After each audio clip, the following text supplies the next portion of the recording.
Hello everyone. Today we are going to discuss about the clinical trial documents regarding the subject. First we are seeing what is the clinical trials and their essential documents. The clinical trials are an essential part of the drug development process.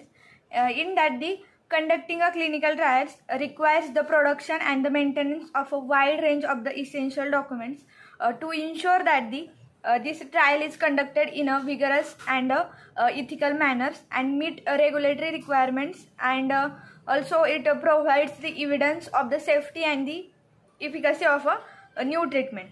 In this session we are discussing the documents which is required for the conducting the clinical trials and the regulatory binders where they are kept. The research that falls under the purview of the US Food and Drug Administration, that is FDA, is obligated to adhere to the principle of the good clinical practice, that is the GCP. The GCP guidelines identify the essential documents that investigators are required to generate and maintain as per the section 8 of the guidelines, and these documents are known as the regulatory binders. Now we are in that there are so many types of the documents which are required in the clinical trials. We are seeing the one by one. First is the informed consent form, that is ICF. In that it is a cornerstone of the ethical clinical research, and an informed consent form is a document that explains the purpose, risk and benefits and the procedure involved in the clinical trial to the potential participants.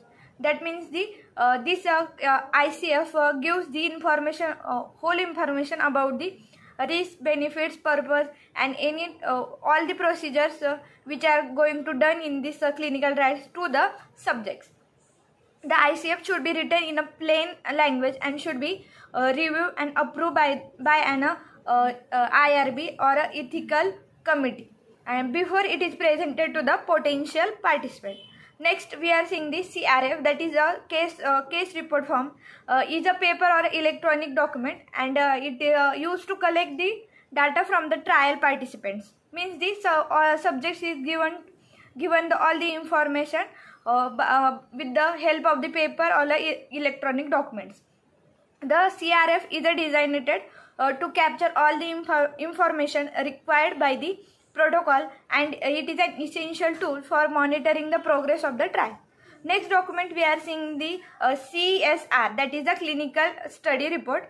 It is a comprehensive document, and that provides a summary of the trial design, results and the conclusion of the clinical trials. The CRS should be written in accordance with the ICH guidelines and should be include a detailed description of the study design, methodology, statistical analysis, and the all type of the adverse event. Next document we are seeing it is a investigator brochure, that it also known as IB, and it's a document that provide a comprehensive or wide overview of a medicinal product or a device which is undergo the investigation in a clinical trials, or which is also given to the subjects. It is usually prepared by the sponsor of the study, and it is intended to provide essential information to the investigator which is involved in the study. Next document we are seeing we are seeing the investigator review board approval, which is also necessary, and it is a crucial step in the process of conducting the clinical research, which is also in that human subjects are involved.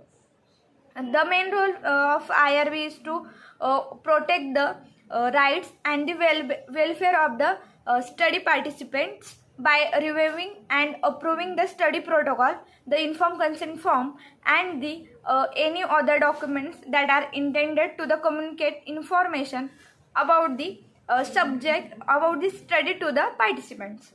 The IRB also review the qualifications and the experiences of the investigators, as well as the safety and the validity of the study design.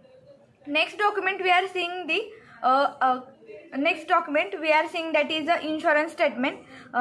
In the clinical trials, insurance statement may be required to ensure that all the parties involved in the trials, or it means the investigator, sponsor, and the subjects are the appropriately covered in a case of any harm or injury that may occur during the study.